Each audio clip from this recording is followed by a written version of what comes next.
Well, first up on the show, the US President Joe Biden has assured full support to Israel during his short visit to the country. Biden asserted Israel wasn't behind the deadly rocket strike on a Gaza hospital. He also announced the resumption of urgent aid to the besieged Palestinian enclave.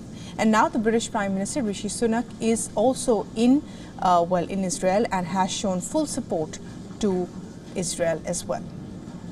I'm pleased to be here in Israel at this important time. Above all, I'm here to express my solidarity with the Israeli people. You have suffered an unspeakable, horrific act of terrorism, and I want you to know that the United Kingdom and I stand with you. I'm looking forward to my meetings later today with the Prime Minister and President, and I very much hope that they will be productive meetings.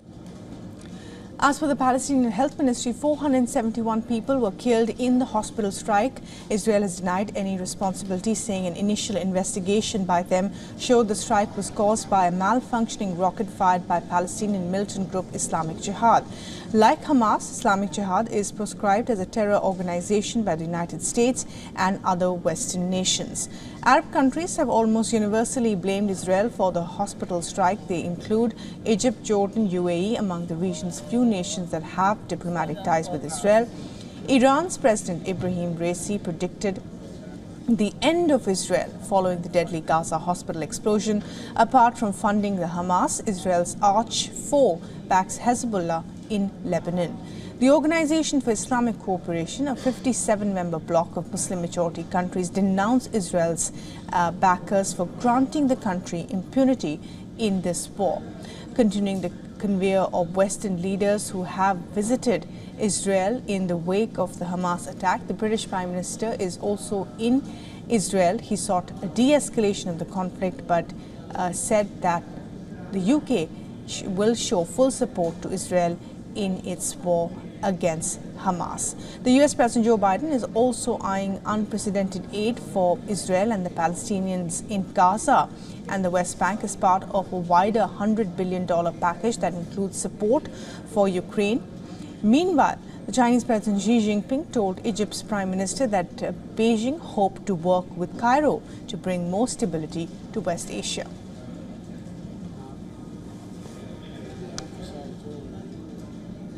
And for more on this, earlier we spoke to Omar Barghouti. He is a prominent Palestinian human rights defender and co-founder of the Boycott, Divestment and Sanction movement.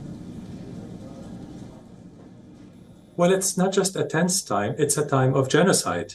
Much of the world, including the Organization of Islamic Cooperation just last night, to see what Israel is doing to Palestinians, cutting off water, food, electricity, and continuously indiscriminate bombardment and massacres, including at the hospital, the Baptist hospital in Gaza, killing hundreds of Palestinians, as war crimes that amount to the crime of genocide. Now the world, human rights organizations are realizing that this is genocidal. More than 800 international law and genocide studies scholars have said, we accuse Israel of committing genocidal acts. This has to be investigated. So it's not precarious, it's not tense, it's acts of genocide. That's what's happening on the ground, and it has to be framed that way. The second point is that from an ethical perspective, we've got to remember there is no violence without oppression. Oppression is the root cause of violence. If we, like we in the BDS movement, a nonviolent human rights movement, if you want to end all violence, let's start by addressing the root causes of violence. 75 years of settler colonialism and apartheid, that is the beginning of violence. So when Biden says he will send us some band-aids, after being a partner in genocide, no less, this is beyond insult. This is beyond something that's unethical. He's just laughing at the whole world, vetoing a UN resolution that is so horrible, yet called for some break in some minimal break in the attacks, and he vetoed it. The whole world stands against the US administration in its extremely bloodthirsty position, including the Organization of Islamic Cooperation, the Arab League, many in the Global South, China, increasingly Latin America, African states.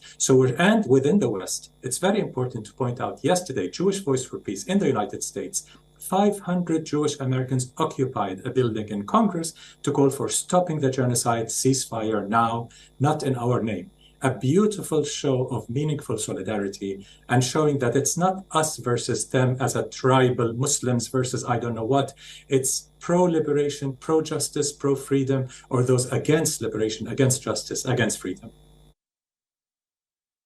This is ethnic cleansing, as the UN Special Rapporteur said. This is ethnic cleansing, televised ethnic cleansing. It's not something that you read in the paper, you're watching it on TV. Israel has ordered the evacuation of 1.1 million.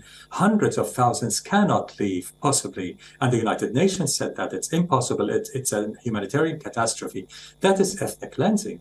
And some governments are standing by, supporting this, arming Israel while it's doing this. The UK, the US are extremely complicit in those acts of genocide. So is the EU and much of Europe.